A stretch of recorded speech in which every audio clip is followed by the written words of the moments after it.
যেই চিন্তার বোঝা আপনাকে কষ্ট দেয়, যেই চিন্তার বোঝা আপনারে পেরেশান করে তোলে, আপনার পিঠ থেকে ওই চিন্তার বোঝা নবী আমি সরিয়ে নিলাম।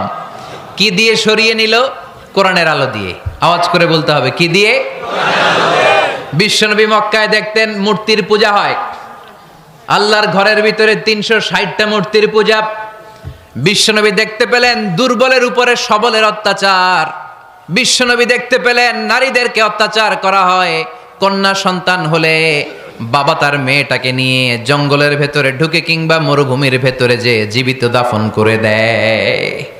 ওয়াইদাল মাউউদাতু সুইলাত ওয়াদুল বানাত। বিশ্বনবী এগুলো দেখতেন চারপাশে। দেখে এই পথহারা জাতিকে কিভাবে উদ্ধার করবেন, কি দিয়ে উদ্ধার করা যায়, এই টেনশনে বিশ্বনবীর পিঠ বাঁকা হয়ে গিয়েছিল। উপমা, বাঁকা হয়ে গিয়েছিল। বিশ্বনবী সব সময় পেরেশান থাকতেন।